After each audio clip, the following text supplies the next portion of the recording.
Pio tātou talo ia fo ilvi inga ia te oilo mātou te mā la e oilvi inga ma pale oilvi inga o le atua whamaoni ma le atua silisili ese lava oe. Mai le vavau e oile whaavavau e tū mau oe. Mātou watu ia te oile nei vaenga o le afiafi le le i le polo kalame alau whana ua wale whaamalo sia le li o le itu lilo whaale anganga o utangata. Talo le taulanga afiafi e whai me fia i o mātou loto, mātou te whesotai, mō mātou whe oe ai. Ina i o mātou langona pia oelo mātou atua ele au noa i taimi umalawa whaamanuia mai lunga upenga te whailangi. Ia whaamanuia fo ile le il mātou whale televisi. Haleluia o anga ia tua ele nei por kalame le nei a fiafi ia ile le ia lau whau unga i mea uma. Fo ile vi inga ia te oe ona o Yesu. Amene ma amene. Ia. Fatalofatu le suafa manualo o Yesu ke riso lo tātou wali i mo lo tātou whaola suafa lo loto. Lau tele ma walunga, mata lasi, mata ngofie. Lolo sua mali e ile a taimi ma le a taimi ma le i tu aso. Ia fatalofatu sa mola u watu nuu. Haleluia lau polo kalame le nei a fiafi o le taulanga a fiafi ta mafuta ai. Ta aleanga i fua mangalo ile mata ngofie o le atua. Ia pi ia le il nei vaenga o le a fiafi. Ia le atato wo le upo le atua le tu sai male. Nei tu aso mai le tu si lua Samuelu. A olona mata upo e iwa. A olona fai upo e tolu. Whaapelo no whai tauina ua whai atu le tupu. E leo toe e ase tangata o le ainga o Saulo. O te whaia le alofa o le atua i a te ia. O na whai mai leo sipa i le tupu. Ua toe le atali o Ionatana. O lo pipili o na bae. Toe whaafonga. Ua whai atu le tupu. E leo toe e ase tangata o le ainga o Saulo. O te whaia le alofa o le atua i a te ia. O na whai mai leo sipa i a te ia. Ua toe se atali o Ionatana. O lo pipili o na vai. Praise God. Ia vi ia le li. O le whiau le tau moli le neia fiafi e. Taita i ei tātou ba inga ma le tātou taulanga fiafi fo i ma le tātou whasoa. O le whiangainga o le toto. O le whiangainga e whamawina i le toto, le whiangainga o le toto. Ni ia le li. The blood covenant. Hallelujah. Ia. O upu ia na whaia i neile le whaitau. Mai tu sia Samuelu. O upu ale tupu o tāvita. O le uanga i le malo o tāvita. Ua umatu Saulo. Ua umatu le ainga o Saulo. A lea ua tu la i mai tāvita. E le se mea whaingo fie le anga i mai o tāvita le no fuali. Mai le amatanga o le maftanga tāvita ma Ionatana whato ai loa ia i luma o le topu. Pa mai tana la utu spa ia ina umana fasi e tāvita koriata. Ona tango le mta upa sumal valu, ona tango le o le tangata o Ionatana. Ta tala lona off tele po lona. Ia off tala loa tu watu ia tāvita. O le ofu lea na o le atali ia o le tupu e ofu ai. A le ua tatala. Ua tatala e le tangata lona ofu. Ua tu ia tāvita. Ua tatala lona ofu tino. Ua tu ia tāvita. Wana a upenga. O lana pelu. Wana au fana. O amea uma. Sa malu ali ia li tama loa o Ionatana wa tu atu ia tāvita. O le ata ua amata o na osi la lawhiangainga. Ua whaile lawhiangainga. Ua baba ai Saulo i ata ia o whaia Ionatana. E le whai ngofie. E le whai ngofie. O le tō atu o ofu o Ionatana i a tāvita. Ua atali o le tupu i a wanofonofo Ionatana. Lona winga hallelujah o le osi le whenga i ngā Ionatana ma. mo tilo pe ia saulo wa matan ti ngalo to saulo wa matan na falongo saulo i tangata le nu e mai se tino le nu for fine hallelujah praise God ia ua tau failangi pese ua fase ta vita le afe ale se fulu afe a o saulo wana fasia le afe ele mana ia le mes fa longo le tupu ia pa wal me wana mafaya a walu le langi tele mea mo baba ia saulo matilo ia saulo ua tau mafailo saulo e fasioti tavita lama tavita e fasioti tavita o le unga lea o tavita ne ua tau fai atu e praise God hallelujah o le whiangainga o le toto le wo mai le tusi le a mua Samuel wilona mata upu hallelujah e luas ful tolu wa faiasi to tu nga wa ilo yo na tana io le tala masani te le tala pe afa matala a e tato iloa matato tilo matato baba e fa pe na lo soifua au na ile atua mo wola au na ile atua hallelujah ile fa au unga le atua ila na au na ya tabita ia wa molo au wa ile fa au unga na fa au wa ifo ia saulo e fai matupo Israel o tofu mo le fa au unga tangata ia tolua pangale wa fata mala saulo ila le fa au unga ia te ia ia leli wo oina ilo Jonatana eleto iai lava seisimea eleto iai se laa hallelujah o saulo i se tūlanga mamao atu ua latana uma le taimi e tupu o i saulo whalong mai ai upu ia mai mta upu le luas fumar tolu momor Samuel wana mta upu e luas fumar tolu famele le fai pule suru ono ona tula ile o Jonatana le atali o saulo walu atu ia tavita ile mbao matua wa whamalosi ia te ia i lale atua wa fai mai fo ia te ia awale fefe awaele maua oele lima o saulo lo utama ai fai oe matupu o Israel wa ufoi o te au pito atu i ate oe wa iloa lamba e lo utama o saulo e whaapea lama alo o tala i alta maititina waru le mao sifi Laianga ia tuaita ia saulo e fasioti e su e malama ta vita ia fasioti o le fe awale atua o le fe ngainga o le toto tele ni tala mani upo le fe ngainga le awali le ia e alofa ia ta umalo wainga lea o to e tala noa mai Jonatana i se taimi muli le o tala noa Jonatana ai la tele ima mai le taimi le awa e te fefe wa owilo a uma oe e so o oe fai matupu o Israel uma oe ia na so o atu le ma wala ngona Jonatana wala i se wha moi lon tama e o fo ia te ia wana la ngona aya hallelujah tau tala Jonatana ile matau tia o le atua lena te la ngona kape na ala watulanga i tatou ia tili na lama i tātou tangata ma whai mea leanga tangata pe ata whaia se mea lelei. Ai te lo e a whai wosi le whiangainga o le toto, o le whiangainga o le malama, o le whiangainga iei le poto, o le whiangainga iei le ola. O le atua na te sila fia whai luma o le atua leanga o le ola mai le atua.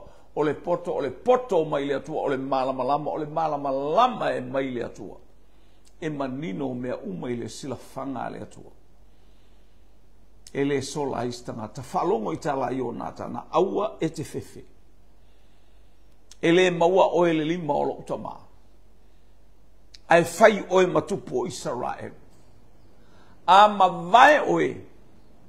O a ue so oai. E se le manino mai, e se le ta oto le lei, e fai foi ma fasili ngā malosi le loto o tāvita. Hallelujah. E lo ia ia se anganga ia i o nā tana, e lama ia te ia.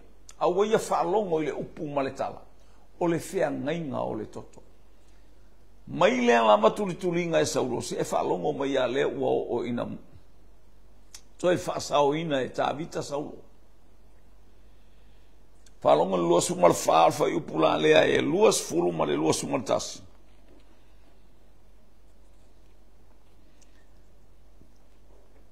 O le ua alanga saulo i a tāvita. O le leo e aleo o elo uatali. E te whaia mea sili ma e manu malo. Ua sili la ua mi o tonu i loa. O se e whalongo mai nai upu i o le whiangainga. Whiangainga o le toto. Lea ua tautala i ta malo o saulo. Wa uma foi ona tautala i tāvita. Ia e alofa i lau whanau pe ata ma vai le oti. Ia e alofa i lau whanau malo o ainga. Se whafonga mai a el tala ta malo o saulo. Hallelujah. O le nei whauta wa oi loa e whailawa oe matupu. E whatu mawina le malo i Israelu ia te oe o upu ia saulo.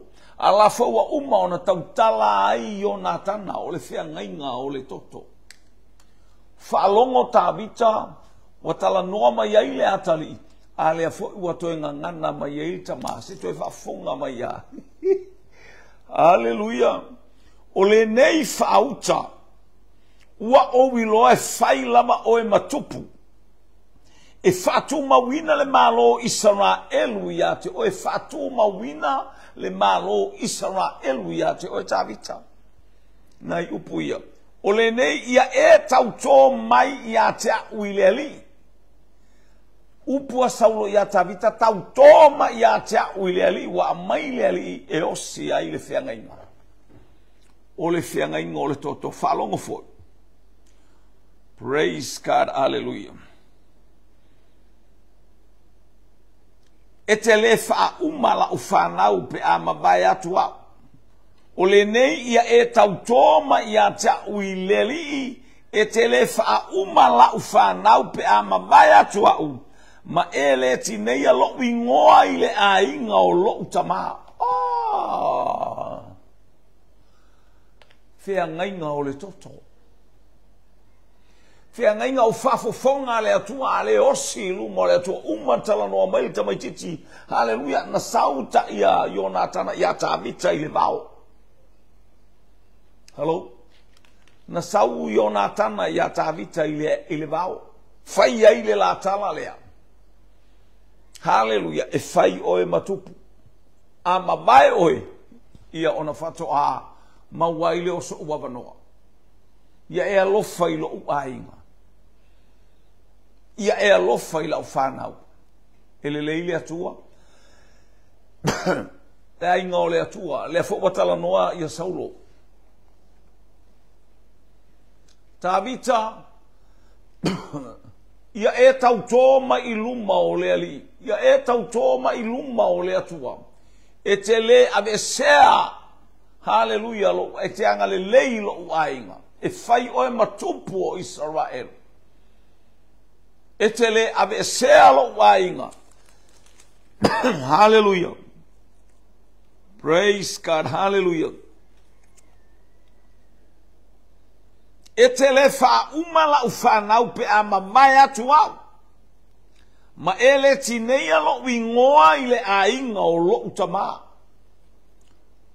Ua tauto tāvita ia saulo. Ua tauto o le whiangainga o le toto. Whiangainga o le toto. Ua tauto tāvita. Wala ngona e tāvita.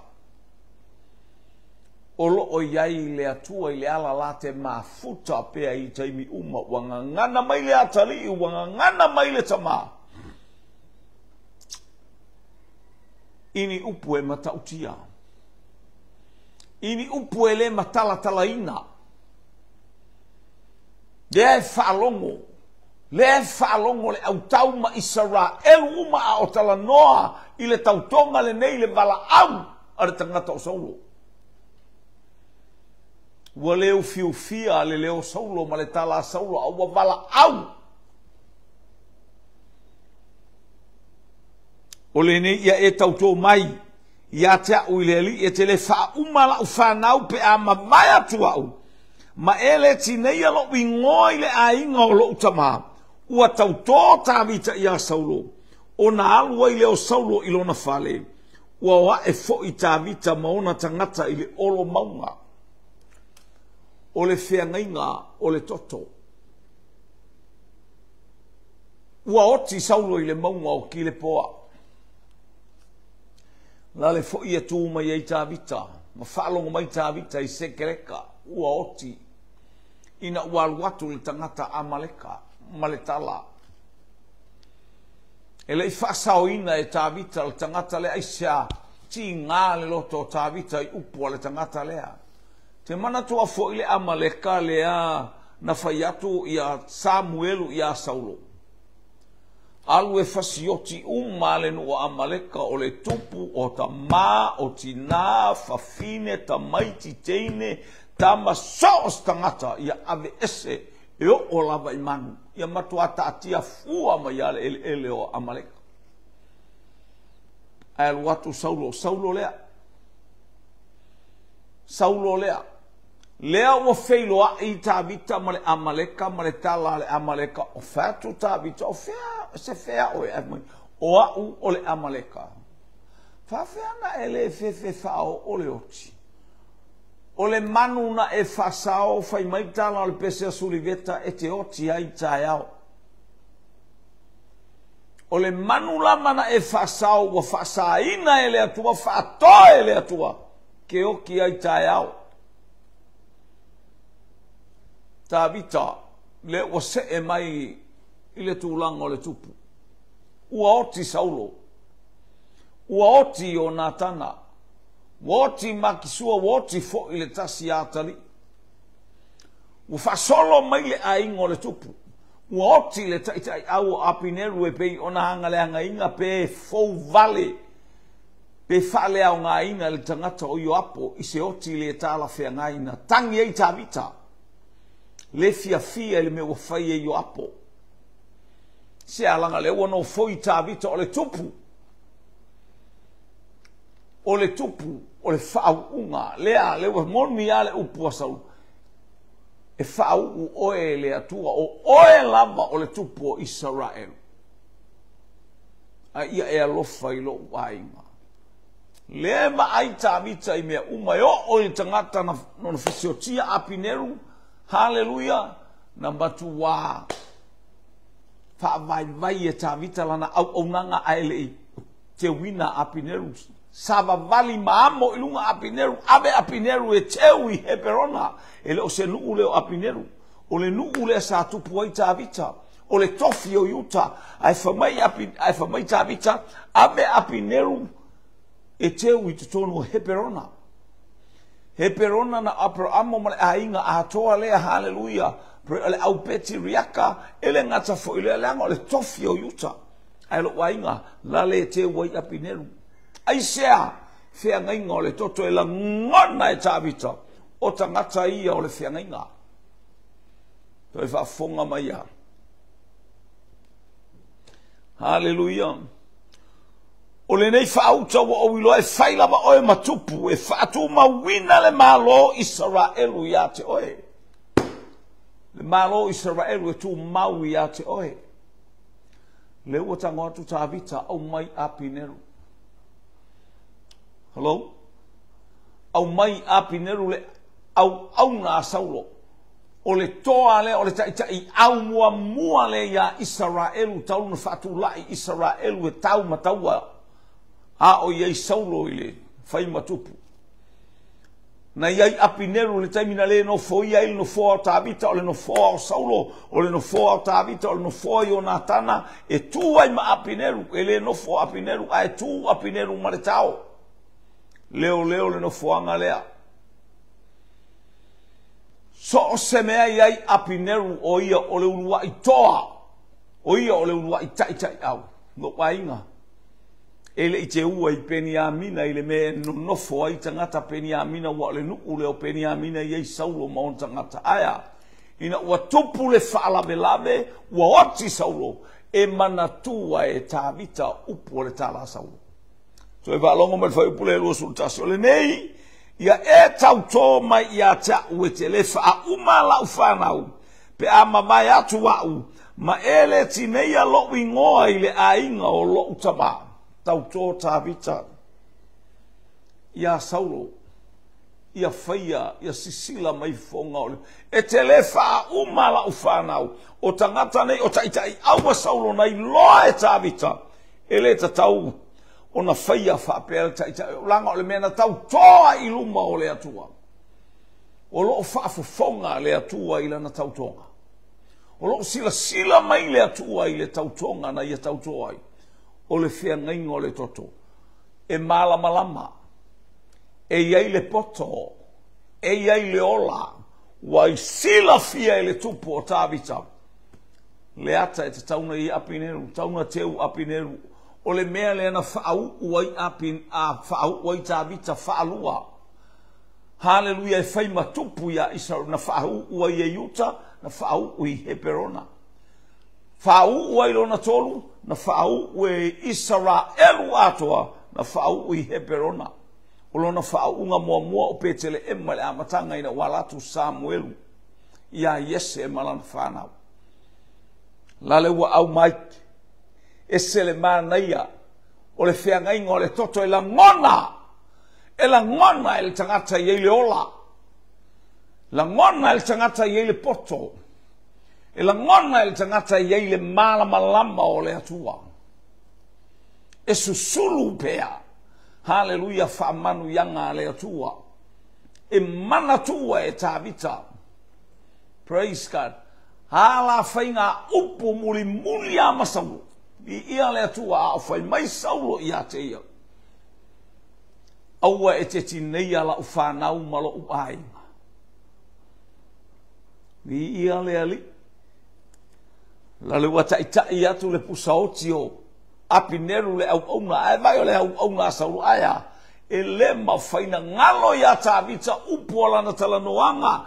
Male tupu o Saulo. Ai mai se le whaamanatu mai peo le mamalu o le atua i teimi uma i a te ia. Na te langona ai. I ia le ali.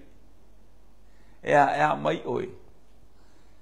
Tautonga maso se mea tātou te mawhawhoe halo wate ia ua ngalo ia te oele mea na whai eile lua tala mas tangata.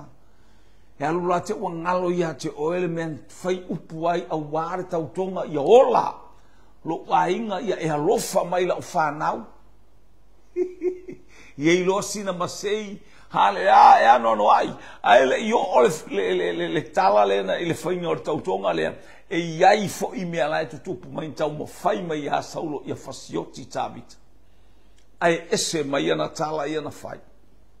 Aia, leanga wa umana tau tō le tangata o le atua, i luma o le atua.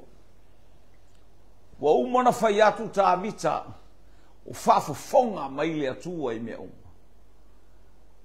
La le wo mai tangata ma le ulu o le atali o Isposeta, nalu api neru whatu la i mai totonu. Haleluia o manaima. Ile tu isa sae o le yoritana. Ile tu isa i nai kiliata. Lale nofo mai ia Isposeta. A o lea e whapolkalame umai apineru. Le woti apineru a e sauma le tala. Ua atu au auna e to olua Isposeta. Tipi le ulu o Isposeta. Ai au mai ia tāwita. Wo mai e fia i loa ai e vi i ai ina tō pia lo winga whaaka te alu tu se meka ke le leia i liskaraka. Ai ka alu makala leanga e wha iskaraka mea o te tele i whaare tonu e kalesia. Wa ele alu sao a wa e alu o le e kalesia. A wa fua te alu matala o le whaifi au. A wa fua te alu matala o le au. A wa fua te alu matala o le o se ti a kono. Po le ani mea na tutupu i le e kalesia ta atia a e alu se e alu pea. Faile mea na alaina e alu ese mala e karesi. A lea ua mana o ia tāwita e fia le ia tāwita tangata sa peni amina o auna a Isposeta. Ale wala ti pia le ulo isposeta. Ai ame ya tavita. O te i tavita le. I tangata to olua mana o ya te o mo ole auso. Le auso le la te taita ia to ti pusa le avatu le ulu le ao le tupu. O ai le alo le tupu o saulo. Fia ngai o le toto. Ele mamae. Ele mou. Ele lilo fia. Aya, ali mai le fia ngai le angar fia ngai na osi male atua. O le atua soifua. O le atua e te au ona tatou te au ona na te sila fia mea uma tatou te whaia. Na watu ia tabita lele ua nonofo ilalo. Faali lo la faalo alo aya mi o le anga. Wailo e tabita le mea ua tupu. Nga fa yo le me fo nga ke lua fa ya mai ata te lo o fa pena uma tangata feo tangata saili fa elele saili o la to vi inga I lunga nga luenga le to ma le tele o mea. Hallelujah e fia le lei e fia tulanga uma fa pe ina ia mau so la vi o so ka mai o kama popoto tangata i vai le kama mai le o mai male ai atu fa mai tangata o le atua. Tangata e tai e le nganga o le atua. E control e le nganga o le atua. Nga whina lua le tipile uro tangata o lai. Ai le ise me sea tangata. Na whina lua whaia le mele sila fia e tāwita. A whina whaiwhapea e tangata ia. O le mea whaile ala te whaia i a tāwita. E tau mo fo itanga aela ale ngata aso solo e tafe le winga le anga le te lo afa i tato ke fia mfa ma ite ma fa poloka lameni me le anga e tafe i tato whanau e tafe i sos e mea e te iei e o le ekalesia e fa le anga i tangata o le ekalesia nanga lau me le fa ola e whaifia fia i el fia i tale la tua por tele fia i tala i au mai la marta mine o fia tangata i tala au mai e praise ai la to e fa ne ai la to e si tia i la to mai David sa fena ele fe na lo le fe vai le mea saule si tipi le uroi fia ngai ngore to le anga le e tafe mai e tafe mai le no foali o le alofa tu noa. Hallelujah le fea ngainga. Hallelujah na langona e tavita. O ai ea ua manatu mai ai le atua. Ua fengana mai ai le atali ma le tama. O au o le tupu o Israelu. E savali tavita i so se mea. Wana I loalo na loto fane ne e le atua. E le o ta ua mai e se tasi. A le fa I loa mai e le ainga tupu. Wala I loa lo la fata mala. Wala ilo ame esele no foali. Hallelujah. Aile I feoti le tupu malona atali. Wa umana faya la atala ya tabita. Lea e ta ofi ele tangata poto.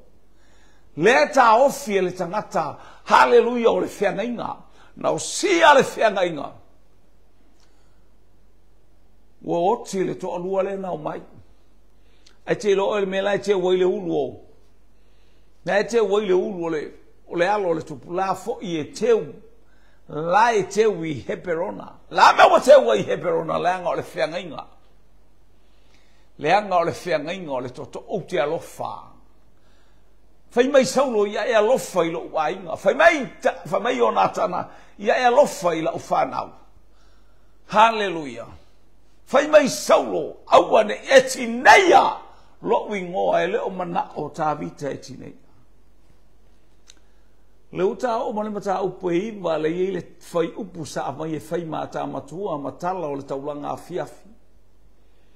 Feseli ta vita nofo le tupu ma ai fa manuianga le atua ma le fa mati e ina o lana nofo ali o lona nofo ali a toa malona tangata.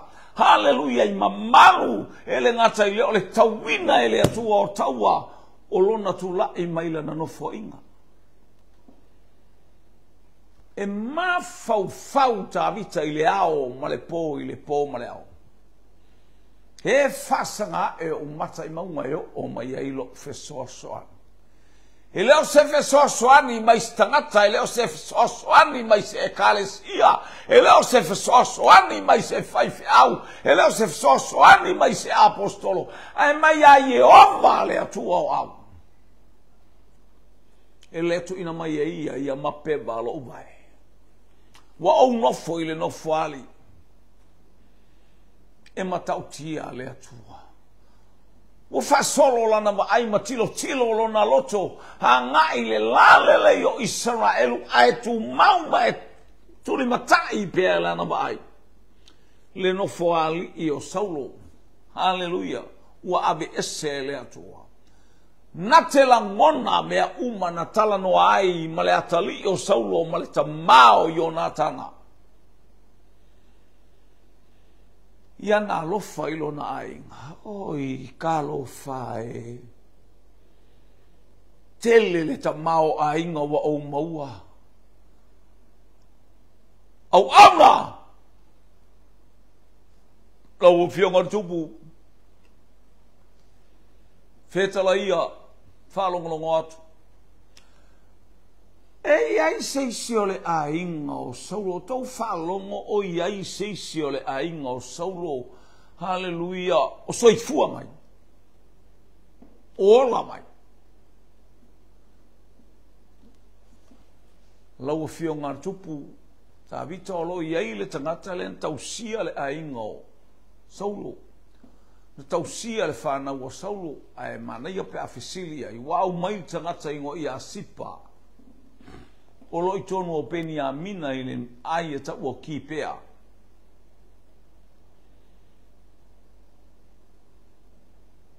o sipa oi lau o fionga tupu o lea lava o iai seisi o totoe o le ainga o Saulo. Iai seisi o totoe o le ainga o Saulo. Se iau whaia iai le alofa o le. Se iau alofa iai ma se iau whaia iai le alofa. Ona o Jonatana. Le na mama futa o lo natali. Waifo sipa mo whape atu. Lau a fionga le tupu. O lo o iai le tamaititi. Ai pipili. Ua pipili o na vai. Ni ia leli. Ea. Tilo na o iei ni tala. Ai mai le taimina maua i le tala. Ua hoti Saulo. Woti makisua. Woti o natana. Ia malisi atali inao. O Saulo a.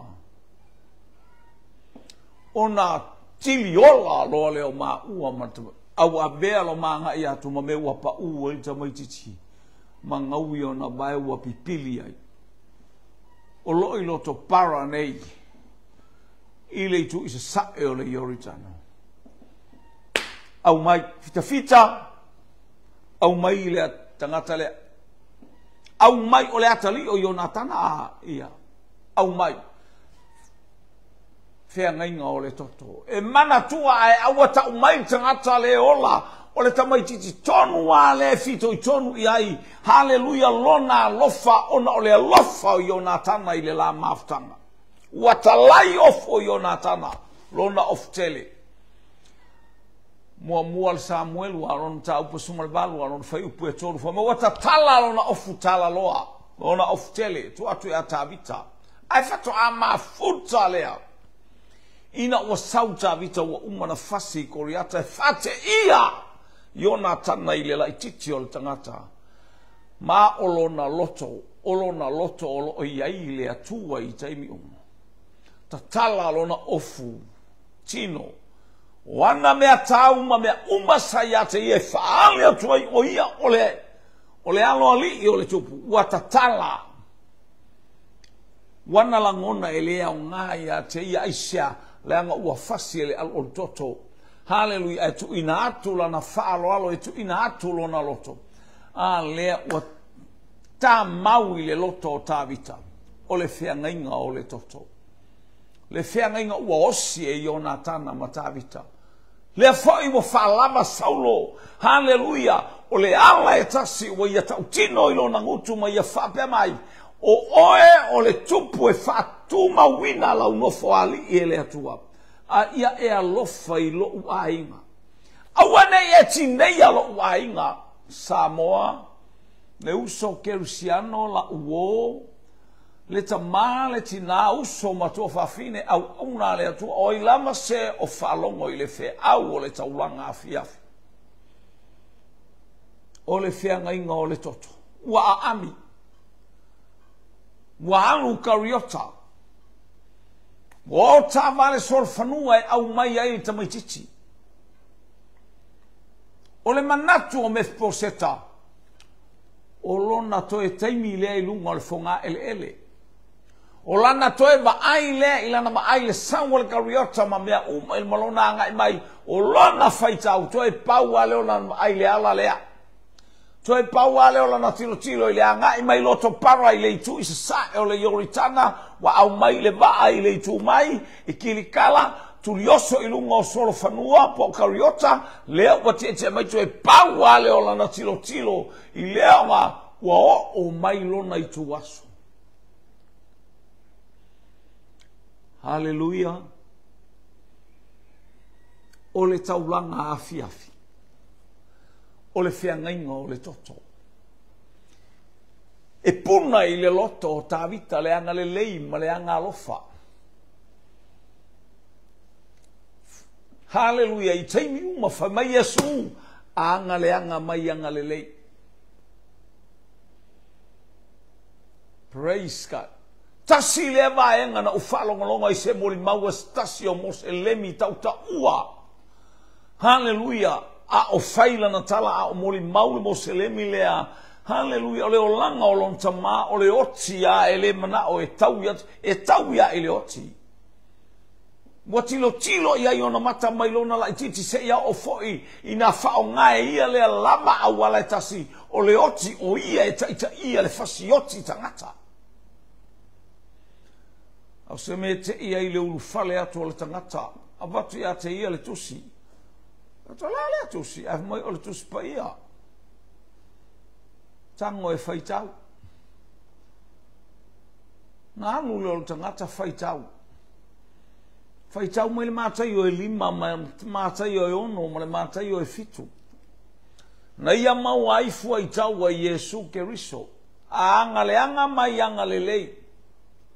A fetu umai whaamanuia ia o tei. E le masani na whaalongo ia tala. E le fia whaalongo ai se a. Langa le o langa o. Mosele mina o le oti a. Kaui le koko. Fasioti le fili. Fasioti le fili. Se me fate ia ai. Ua toi anga i atu leisi tangata i leisi teimi pe ama le lua tausanga eto lo tangata o toi whamalosi a te ia.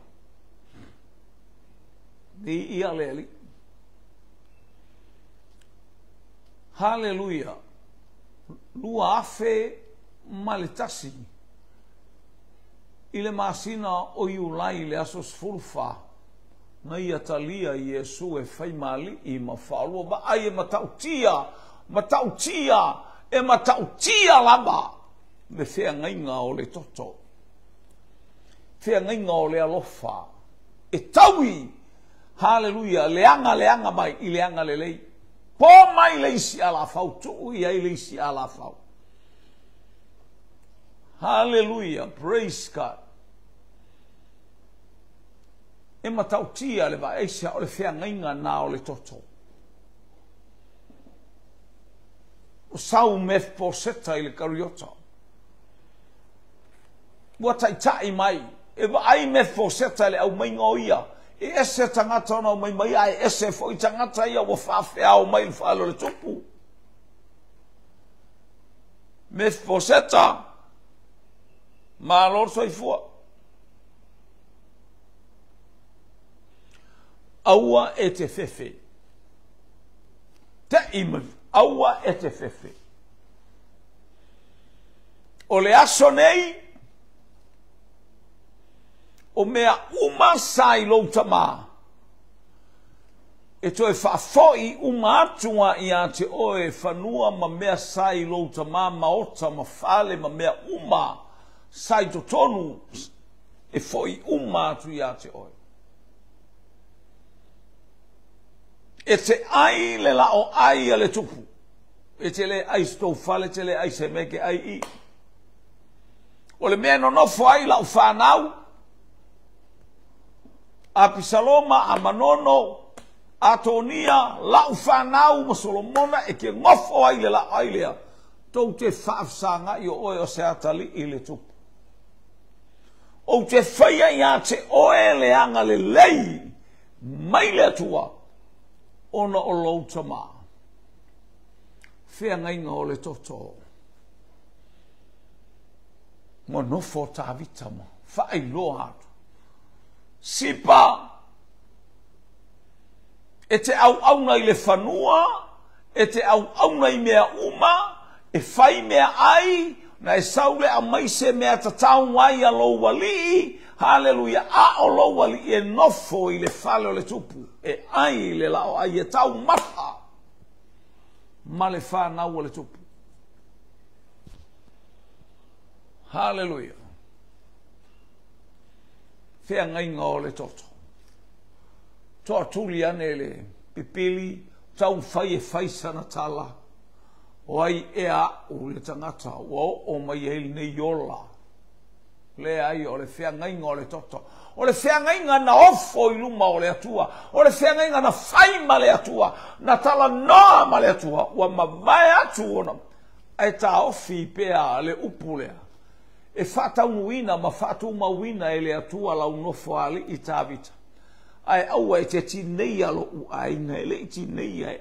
E uina o tangata mai. Aia, sipa ia e alofa ia Mefiposeta i te tausi mai, ai Mefiposeta i la ula ai. E ai ma le whanau wa le tupu. Haleluia. Vi ia lele. Le whatau nuina o le a. O le whea ngainga o le toto Samoa alo uatunu. O lale atua malana fionga ina wanga sala le tangata. E whanau le tama e tui mamamo o le ulu o le ngata o le whea ngainga o le toto. O le whea ngainga o le toto. Praise God, hallelujah. E ala ia Yesu ke riso lo tato wali i ma lo tato whaola. O ia lena ia tui mamamoina, ma whaale au ngā ina le ngā lua ngā leo le leanga. Na tatou vala i ma le atua. Na tatou tangata ese i ma le atua. Na tatou whaiwhainga i le atua. Na tatou le aia i ma le atua. Na whaifili ai le atua i ate i tatou aya. Wa awina mai e le atua lona lava alo pele e pei ola nā fionga e whanau le tama. Na te tui momo le ulu o le ngata. Wa e saoloto. Wa au saoloto ai sea, hele se tangata le atua e talapelo ai. O lo ta ofi le ao le atua. Haleluia, lana lama upu, haleluia. E tui mamamo le ulu le ngata. Ai manu malo, haleluia oe. Manu malo au. Ona o Yesu ke riso, haleluia. Wana whanoina mea umama, wa manu malo i le whafanunga. Wa whai oia matangata whanoina, aya. Ina ia whai oe matangata. Haleluia. Manu malua. Au mai oe sa e nofo i loto pala. Sasa sape o vai sa pipili o a ao. Sa tato pipili, sa tato reanga whai aya. E wo tato a ai le la o ai ale tupu. Palongo ia tamita e ai la o ai. Whamai a sua lo utino le nei. Lunga o le lau ai, ma lunga o le lau a o iai o na soo, a o whai ei le tofinga. O lo tino o le nei. Wa tofi e whai masui o auto. I auto whai le nei mea ma whamana tunga ia te au. Ia so uma tau te a ai ma whiinu ai. Tātou te whalongo longo pe ma a ai le manuia o le atua e ala i le taita inga le anganga pa ia. Ma le upu whawina le atua. O lau mea ai, o le whaia leo le fina ngalo o lo utamae pei o la ke riso. Wa manu malo ke riso o lona manu malo. Ma manu malo tā vita, o le whiangainga o le toto, ua tai mai ai le atali I pipili, ua manu malo ke riso o le alo sasape, o le alo pipili, o le alo tamale vale, o le alo fale tonu, ua au mai oe te nofo I le lao ai. Ua au mai oe te nofo I le lao ai. O le whiangainga o le toto, o lo utino o le nei ma lo utoto, ua whaamaringi ina mo auto matangata e totene. O wāua whapea lava o nā lofa mai o le atua I le lalolangi. Wa I awina mai ailo nāno pele e tōtasi. Ina ia le whano se tasi e whatotua I ateia.